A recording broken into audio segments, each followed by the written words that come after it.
قرآن کریم میں محرمات نکاح کی تفصیل کا کیا حکم ہے؟ چنانچہ اللہ تعالیٰ کی نظر میں یہ موضوع اس قدر اہم ہے کہ اس سلسلے کی بنیادی باتیں واضح طور پر تفصیل کے ساتھ اپنے کلام مقدس میں بیان کر دی ہے تاکہ کسی قسم کا اشتباہ کسی کو باقی نہ رہے۔ تمام فقہاء کرام نے انہی آیات کو سامنے رکھ کر کے مسائل کو بیان فرمائے ہیں اور انہی آیات سے اصول وضع کر کے اس کی جزیات امت کے سامنے پیش کی ہے۔ اور وہ آیات کیا ہے وہ دیکھیں۔ سورہ نساء کی آیت ہے وَلَا تَنْكِحُوا مَا نَكَحَ آبَاؤُكُم مِّنَ النِّسَاءِ إِلَّا مَا قَدْ سَلَفَ إِنَّهُ كَانَ فَاحِشَةً وَمَقْتًا وَسَاءَ سَبِيلًا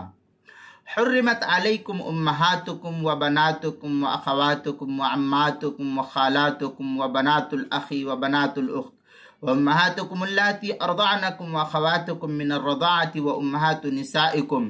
وربائبکم اللاتی فی حجورکم من نسائکم اللاتی دخلتم بہن فإن لم تكونوا دخلتم بهن فلا جناح عليكم وحلائل أبنائكم الذين من أصلابكم وأن تجمعوا بين الأختين إلا ما قد سلف إن الله كان غفورا رحيما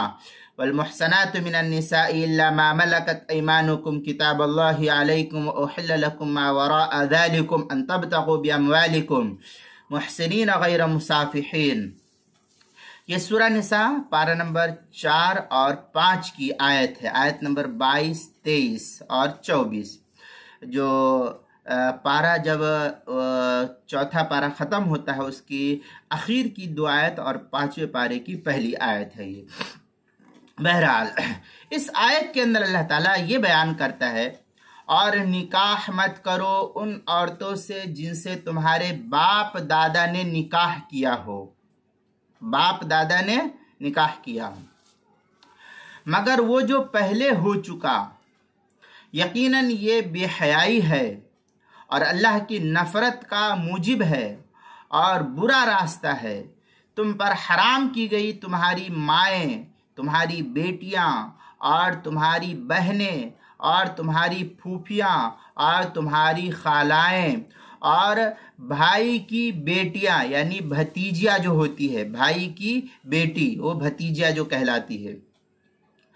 اور بھائی کی بیٹیاں اور بہن کی بیٹیاں یعنی بھانجیاں جو ہوتی ہے،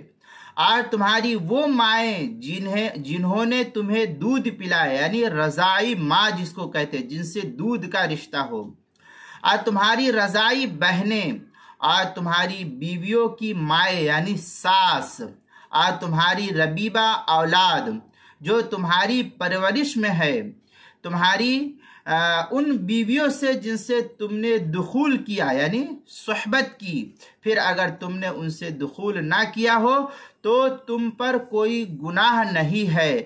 اور حرام کی گئی تمہارے ان بیٹوں کی بہوں جو تمہارے پشتوں سے ہیں، اور حرام کیا گیا ہے حرام کیا گیا یہ کہ تم جمع کرو 2 بہنوں کو ایک ہی ساتھ ایک نکاح میں ایک ہی وقت میں،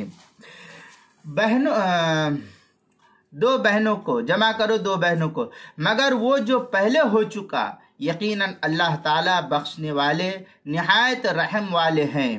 اور حرام کی گئی عورتوں میں سے شوہر والی عورتیں مگر تمہاری باندیاں،